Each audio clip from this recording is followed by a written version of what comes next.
નમસ્કાર ખેડૂત મિત્રો, આજે તારીખ 13 ફેબ્રુઆરી 2025 ની આજની સવારની હવામાન અપડેટની અંદર માહિતી મેળવીએ તો ગુજરાતની અંદર ઝાકળ વરસાદના રાઉન્ડ જોવા મળશે. આગામી દિવસ દરમિયાન કેટલી ઝાકળ વરસાદની તીવ્રતા અને પ્રમાણ જોવા મળશે તેની માહિતી મેળવીશું. ઠંડીમાં ઘટાડો થશે, તાપમાન વધી શકે છે, સાથે જ હવે ગુજરાતમાંથી ઠંડીએ વિદાય લઈ લીધી છે તેવો માહોલ સર્જાઈ શકે છે. તો વિગતવાર અપડેટ મેળવીશું. ચેનલમાં નવા હોય તો ચેનલને સબસ્ક્રાઇબ કરી નાખજો અને વિડીયોને લાઇક આપીને તમામ ખેડૂત ભાઈને શેર કરી દેજો.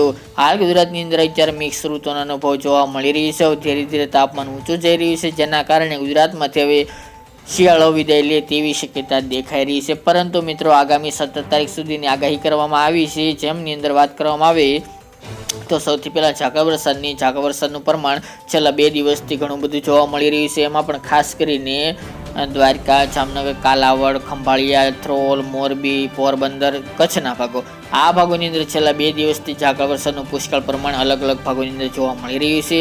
જ્યારે અન્ય ભાગોની અંદર સામાન્ય છૂટાછવાયા વિસ્તારોની અંદર ઝાકળ વરસાદ જોવા મળી રહી છે. આગામી દિવસમાં હજુ પણ આ ઝાકળ વરસાદનો રાઉન્ડ કન્ટિન્યુ જોવા મળે અને વહેલી સવારે ધુમ્મસ ભર્યું વાતાવરણ જોવા મળે. આ ભાગોની અંદર આપણે જણાવીએ તે મુજબ કે પશ્ચિમ સૌરાષ્ટ્ર, કચ્છના ભાગો અને ઉત્તરના અમુક વિસ્તારો જેમની અંદર હજુ પણ ઝાકળ વરસાદ જોવા મળે તેવી શક્યતા રહેલી છે. હજુ આગામી 2 દિવસ દરમિયાન ઝાકળ વરસાદનું પ્રમાણ અમુક ભાગોની અંદર પુષ્કળ જોવા મળશે, વધારે જોવા મળશે અને ધુમ્મસ ભર્યું વાતાવરણ ખાસ કરીને પશ્ચિમ સૌરાષ્ટ્રની અંદર જોવા મળે તેવી શક્યતા રહેલી છે. તે ઉપરાંત મિત્રો વાત કરીએ તો પવનની ઝડપ અત્યારે સામાન્ય નોર્મલ કેટેગરીમાં જોવા મળી રહી છે. તેમજ મિત્રો ઉત્તર પૂર્વના પવનો જોવા મળી રહ્યા છે. 15 તારીખથી થોડી દિશામાં પણ પરિવર્તન આવશે અને પવનની ઝડપમાં પણ થોડો વધારો થાય અને સાંજ દરમિયાન પવનની ઝડપ જોવા મળે તેવી શક્યતા રહેલી છે. અત્યારે એકદમ સમધારણ જેવો માહોલ સર્જાણો છે. તે મુજબ આગામી 15 તારીખથી તેમાં વધારો થઈ શકે છે, જેમાં પણ 15 થી લઈને 20 કિલોમીટર પ્રતિ કલાકની ઝડપે પવનો જોવા મળે હવે પછીના દિવસોની અંદર તેવી સંભાવના રહેલી છે. એમાં પણ ઉત્તર પૂર્વના પવનો જોવા મળશે, અમુક ભાગોની અંદર પશ્ચિમના પવનો પણ જોવા મળે, ઉત્તર પશ્ચિમના તેવી પણ શક્યતા રહેલી છે. બાકી મિત્રો, તાપમાનની વાત કરીએ તો અત્યારે ગુજરાતની અંદર બપોર દરમિયાન હળવી ગરમી જોવા મળી રહી છે. ઘણા બધા ભાગોની અંદર તાપમાનમાં 1 થી 2 ડિગ્રીનો વધારો જોવા મળી રહ્યો છે.